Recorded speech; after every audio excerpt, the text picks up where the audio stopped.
Hello and welcome to your brand new course, Build Responsive Real-World Websites with HTML and CSS. And if this is your very first contact with any coding of HTML or CSS, then let me also welcome you to the exciting world of web development. I'm sure that you're gonna love it.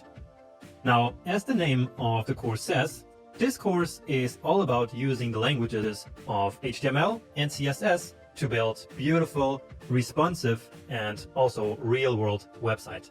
And so this course basically covers four big topics: web design, HTML and CSS, of course, and responsive design.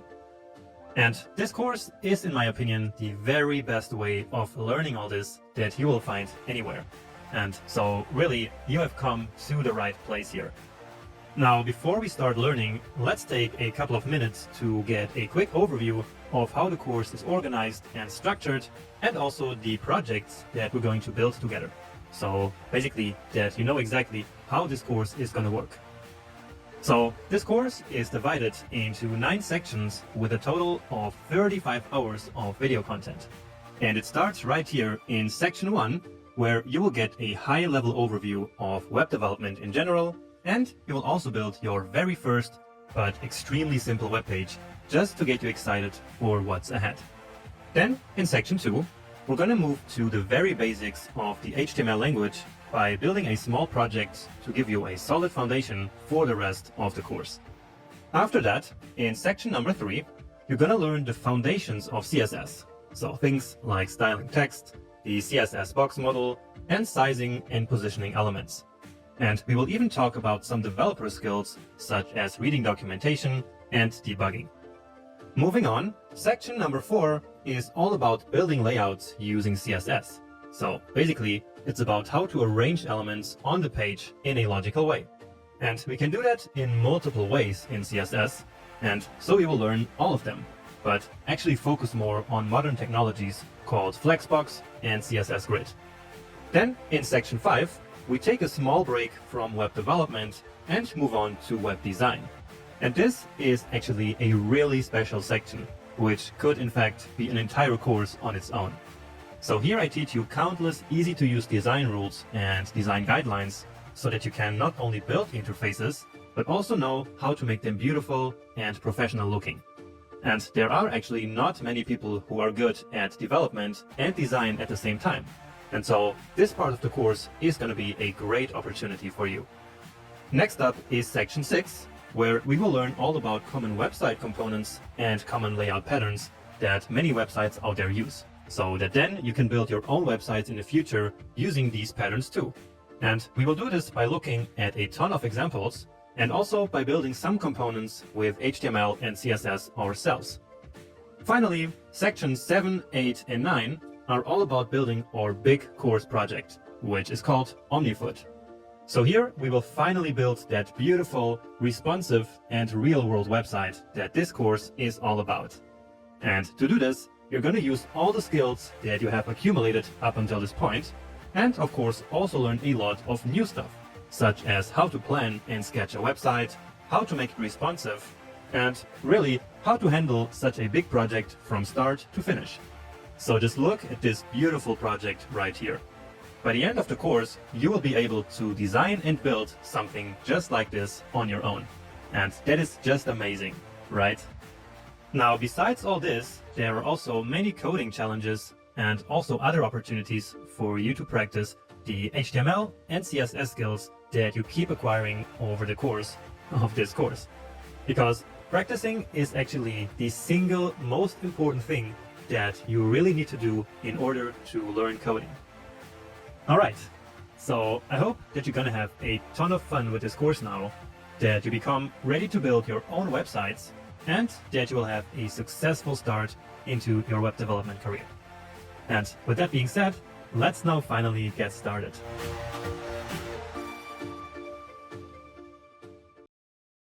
Welcome to the first actual lecture of this course. Now, there is a good chance that this course is going to be your very first contact with any web development.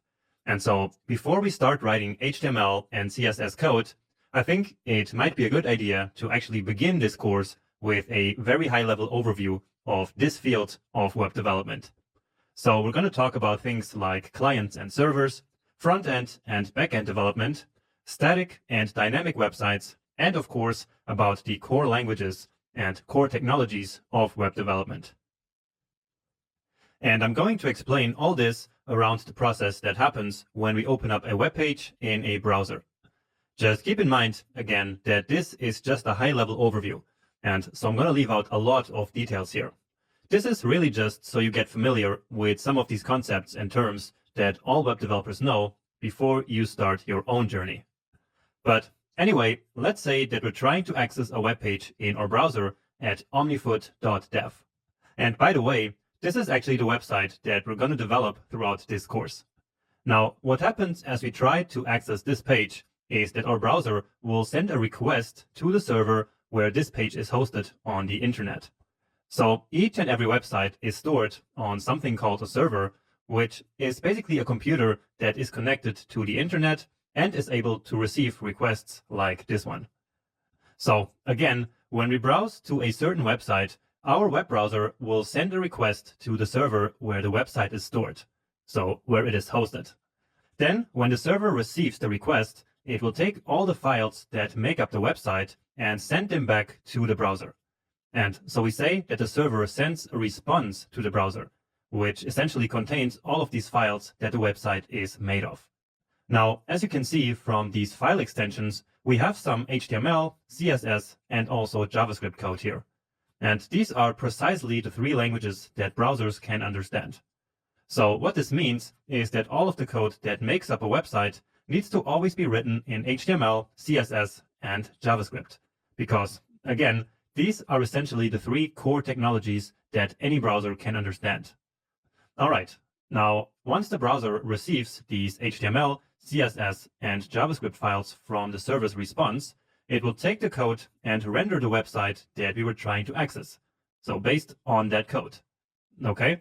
And with this, you already have a good understanding of what actually happens when we browse to a website, and also about the technologies that we use to build any website. And that process of writing HTML, CSS, and JavaScript code that the browser can understand is a process that we call front-end web development. So whenever you hear someone talking about front-end development, what they mean is developers writing the code that is displayed in the browser, which is basically the front end of a website. And in fact, this is essentially what we're going to learn in this course, or at least the very, very fundamentals of front-end development, which is learning HTML and CSS.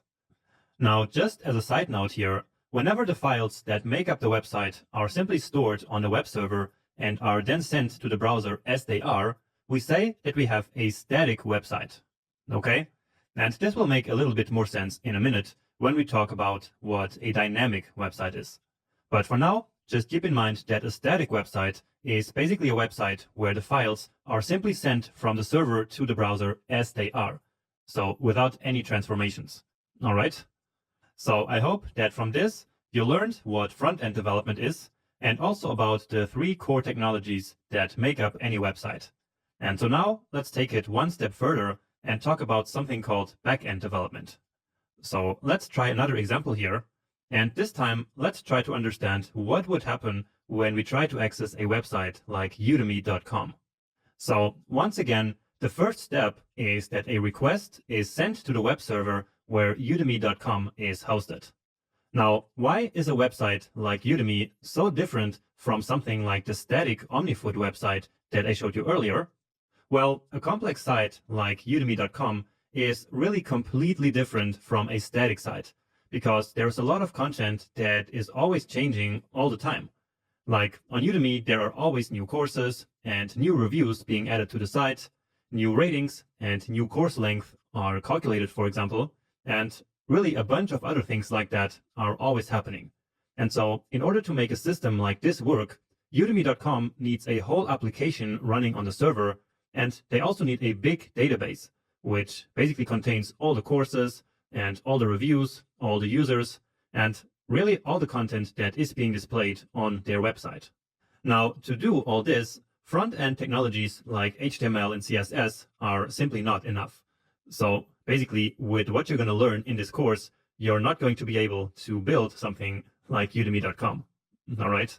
So to write applications that are actually executed on web servers, developers use some kind of backend language like Node.js, PHP, or Python. So what these languages do is to take data out of a database and basically assemble that data into the final files that will then be sent to the browser as the response. And this whole process is called backend development, because this is basically the invisible part of a website. And so it's the website's backend. Now, in this situation, we say that we have a dynamic website, because the website is dynamically assembled from different pieces on the server. And that happens each time that someone visits the website. So returning to the example of udemy.com, in fact, each time that you visit Udemy, a new version of the website is going to be generated from their database and sent to your browser. Now, on the other hand, if Udemy was a static website, then the website files would already be sitting on the server, just waiting for someone to access them. Okay? So that's the big difference between static and dynamic. In static, the files are already done, and in dynamic, they first need to be generated by an application that is running on the server. All right, but now the rest of the process is actually the same as before. So these files are now ready to be sent to the browser as a response, which will then be converted to the final website like this one we see here of udemy.com. Great. Now, of course, there is no need for you to memorize all these names that I mentioned here, and also no need to deeply understand this process. All I want here is to give you an overview of what front-end and back-end actually are, what the browser and the server are, and also what static and dynamic websites are. Because I really think that this is going to be extremely helpful as you start your developer journey. But now, just to finish, let's take a closer look at the three languages of the front-end. So HTML, CSS, and JavaScript. And starting with HTML, HTML is responsible for the content of the page. So that's the text, the images, the buttons, and really all the content that you see on a web page is always written inside an HTML file. Then the CSS is responsible for the presentation of that content, so basically for styling and for laying out the elements on the web page. Now finally, JavaScript is the actual programming language of the front end. So it allows us to add dynamic and interactive effects to web pages. We can also use it to manipulate the content or the CSS, to load data from web servers, and even to build entire front-end applications, which we then call web applications. Now we can also use the analogy of nouns, adjectives, and verbs to make the separation of roles here a little bit easier to understand. So in this analogy, HTML represents the nouns. For example, saying that the P element is a paragraph. So paragraph is the noun here. The CSS then is the adjective because it basically describes the noun. For example, like this piece of CSS saying that the paragraph text is red. And so red is the adjective describing the noun. All right. Finally, JavaScript is of course the verb, like saying hide the paragraph. So we're actually doing something here. And so we have a verb. Okay? Does that make sense? All right, and with this, we finish our introduction to web development. And so we're now ready to start working with HTML and CSS code in this course. Now, before we can start writing a single line of code, we first need to install a special tool called a code editor. And a code editor is essentially a special software that allows us to write programming code like HTML and CSS in a very easy way. And since this course is probably your first contact with any coding, in this video I will guide you through installing the very best code editor in the world, and I will then also show you how to set it up a little bit with some special settings, color themes, and extensions. And the code editor that we're going to use in this course is called Visual Studio Code from Microsoft. And as I just said earlier, this is, in my opinion, and in the opinion of many other developers, the very best code editor for web development in the world. So actually, every developer that I know right now uses this code editor. And so you also can't go wrong by using VS Code. So to download it, just go to code.visualstudio.com, or to make it even easier, you can just Google VS Code, and it should then be this very first result. And of course, VS Code is available for free and for all platforms out there. So Mac OS, Windows, and Linux. And so please just go ahead right now and download the installer for your own system. Then install the program on your computer just like any other program. And then once you're done doing that, just come back to this video so that we can set up your editor a little bit. Okay, so I hope that you managed to install Visual Studio Code, or VS Code as we also call it, on your computer. And once you open up the code editor, it should look something like this. And as I said earlier, we will now set up VS Code a little bit to make it easier for you to follow this course. And we will start by installing an extension. And an extension for VS Code is basically just a small piece of functionality that we can download and which makes the editor a little bit better. So we can basically customize the editor to our needs. So you can think of it a little bit like Google Chrome extensions, for example. So it's the same concept. And the one that we're going to install for now is called Prettier. So just search for Prettier, and then it's probably going to be this first result here, because Prettier is an extremely popular extension. You see, it has over 12 million downloads right now. And so just go ahead and click install here and then enable it. And probably you will then have to also reload this VS Code window. Now, what this extension does is to automatically format your code whenever you save it. And this is going to be very important so that your code always looks exactly the same way as the code that I am typing in the video, because that way it will be way easier for you to find any errors or any mistakes that you have in your own code. So it will be easier for you to find and to fix mistakes as you're going through the videos. Okay, and for now, this is actually going to be the only extension that we're going to install. We will just install some more a bit later in the next section. So now let's come down here to this settings icon, then choose settings from here so that we can now tweak a couple of settings. And let's actually start with two settings that are related to the Prettier extension that we just installed. So just come here to the search bar. So searching for the setting name is actually the easiest way of finding them.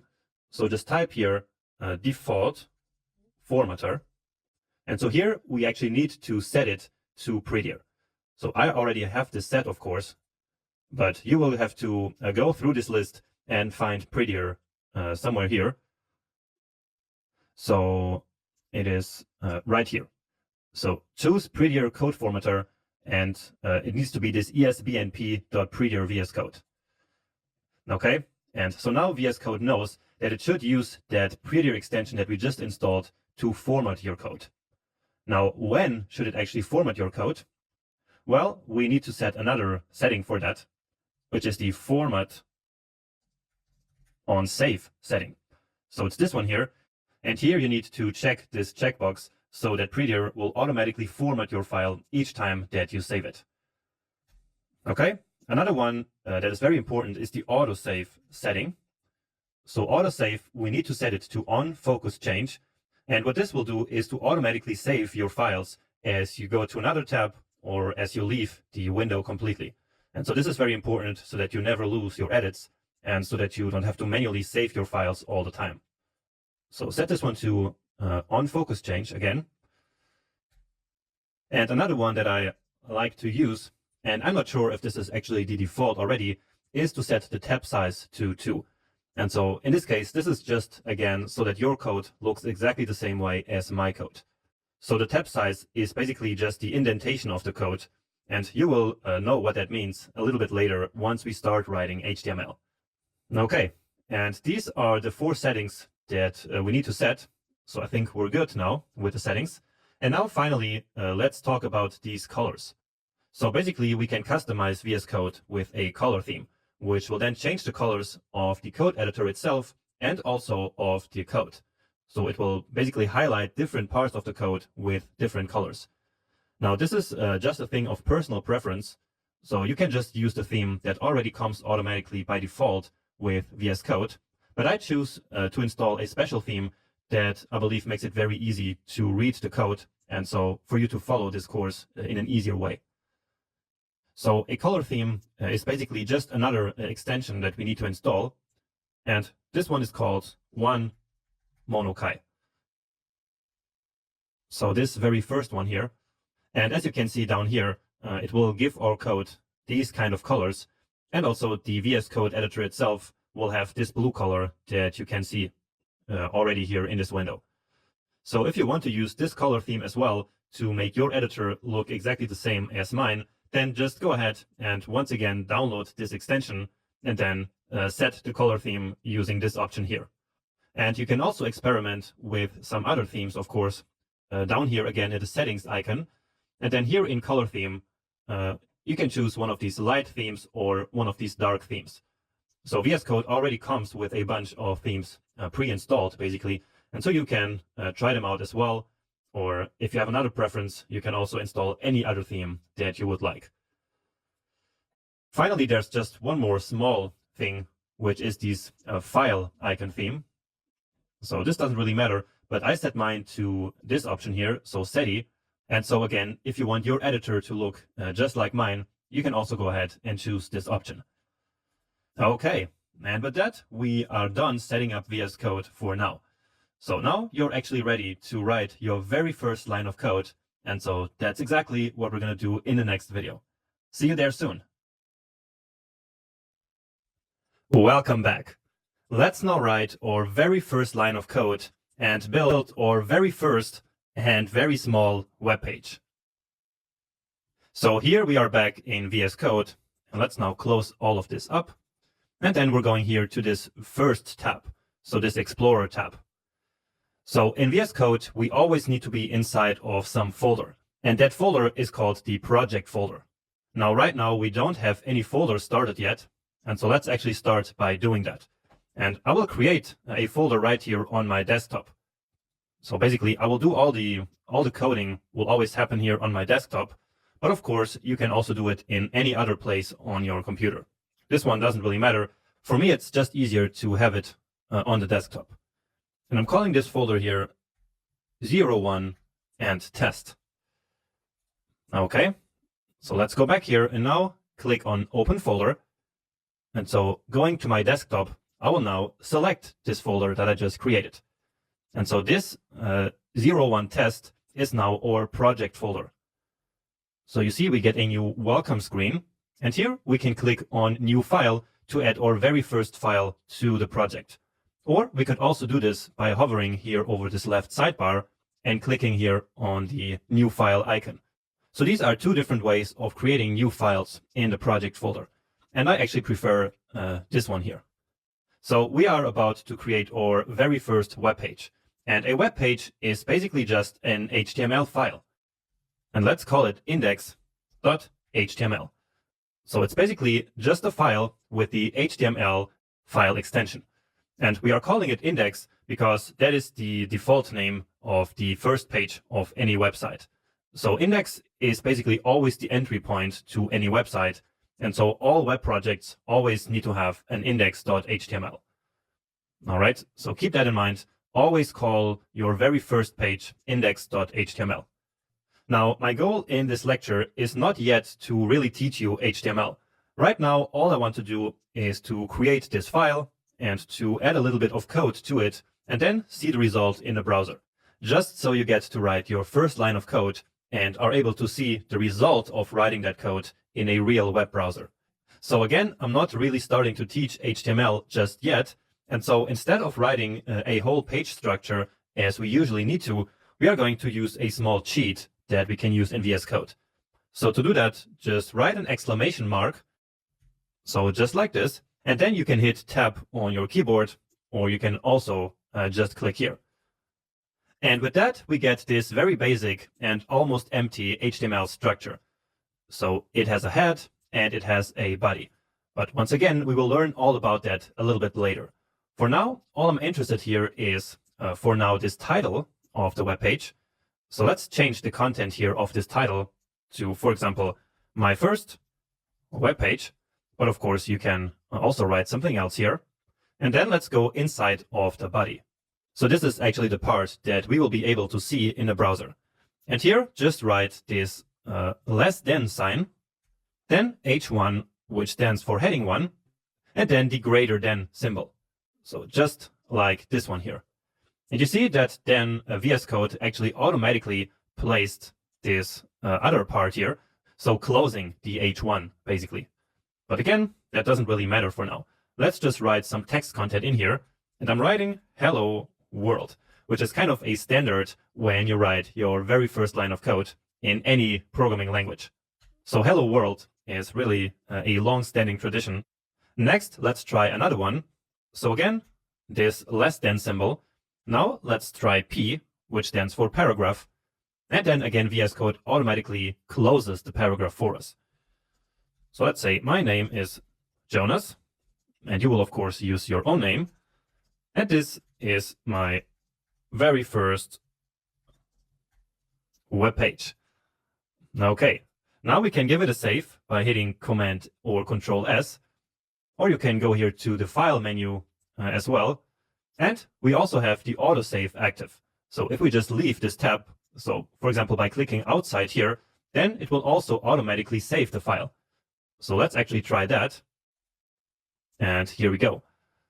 So now the file has been saved, and maybe you also noticed that the formatting has changed here a little bit. And this happened because of the Prettier extension that we installed in the last video. So remember that the Prettier extension is to format our code automatically whenever we save it. And so that is exactly what just happened. So let's just add some spaces here. And now if I hit Command or Control S again, then you see it put it back in the correct place. All right. And so that's the power of Prettier, and it will ensure that your code should always look the same as this code in the video. Great. So we just wrote our very first line of code, or actually our first 2 lines of code. And so now we have this index.html file, and we can open it up in a browser. So let's go to our project folder where this file is located. And in my case, remember that's on the desktop. So I can just open it. And now here we have that index.html file that we created previously in VS Code.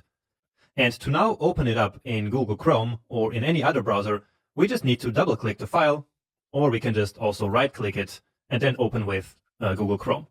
So let's do that. And here it is. Here is our very first web page that we just created manually in VS Code. Great. And that's really amazing if you ask me. So congratulations and well done on your very first web page here. Let's just push it to the side here a little bit, and then VS Code to the other side. So from now on, we will always have our code here on the left side, and then on the right side the browser, so that we can see our changes. And to give us a bit more space here, we can again click on this tab here, and that will then collapse this sidebar and give us more space for our actual code. So you see that here we have this hello world in big and bold text. And so that corresponds here to this H1 element. And then below that, we have this paragraph, which is translated here into this visual element. We also have the actual title of the page here in the title of this tab. So my first web page is what we have here. And that is exactly what we typed here into the title element, right? And so one more time, the code that we wrote here in our HTML document is now reflected in the real world in this real web browser. And speaking of the web browser, I'm using Google Chrome to test all the code that we're going to write throughout this course. And so I really advise you to also use Google Chrome to always test the code that you are writing. So that will again ensure that you have the exact same results as you're seeing in the course videos. Okay. And this is actually enough for this very first coding video. And I hope that you really got the ideas that I wanted to show you in this lecture. So basically starting from creating a project folder, then opening up that project folder in VS Code. So in this folder here, the test folder, then inside of that creating an HTML file, then adding some code to that file, and finally opening up the HTML document in a real browser such as Google Chrome, where we then see this result. So basically the translation of our code to a visual result. So I hope that you had some fun doing this, and I see you in the next video. Now, one of the things that you need in order to go through this course is to get access to some starter files for each of the sections in this course. And so in this video, let me very quickly show you how you can access those files. So the entire starter files, as well as the final files for each of the sections of the course, are hosted in this so-called repository on GitHub. And GitHub is basically a code platform where most developers upload their code to in order to share it, or to collaborate with other developers, or simply to store it. So a repository is basically a folder which contains a bunch of code or other files.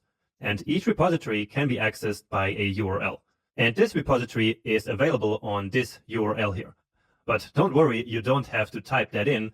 So I included this link in this lecture on Udemy, and it should also be in the very first text lecture of this section.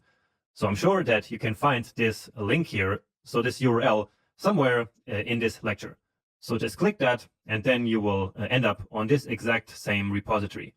So in this repository, as I mentioned, we have all the starter files, and for each of the sections of the course, there is one folder.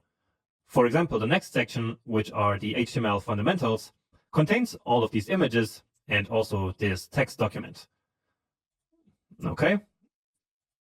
I also included the final code for each of the sections so that you can always compare your own code to the code that I'm writing in the videos.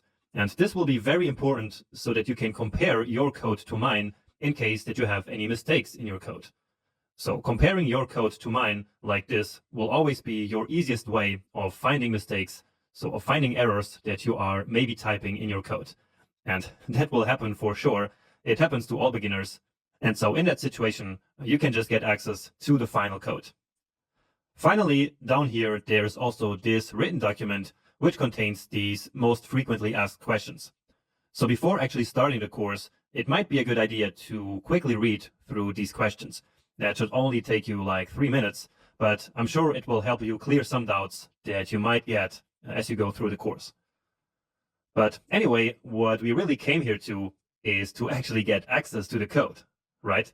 And so to download this code, all we have to do is to click here on this green button, and then down here, choosing the download zip option. And now this should probably take some time because there are a lot of images here. And so let's just wait for this download to finish.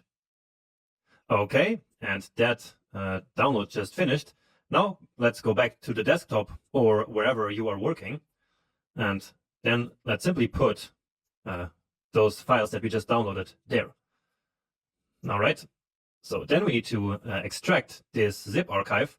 And on a Mac, you just have to double click that file. And on Windows, you just right click and then extract all. Okay, so we don't need that anymore. And now let's quickly open up this folder just so we can see that it is indeed the exact same files that we just saw on GitHub. So we have the starter files, and here the files for the next section, and then also the final files. And so now with these starter files in place, we are actually ready to start learning HTML in the next section. Now, before leaving this getting started section, let me give you 8 quick considerations on how to actually take this course. And I promise that they are super short and super important. So please, please don't skip this video. It will set you up for success with this course.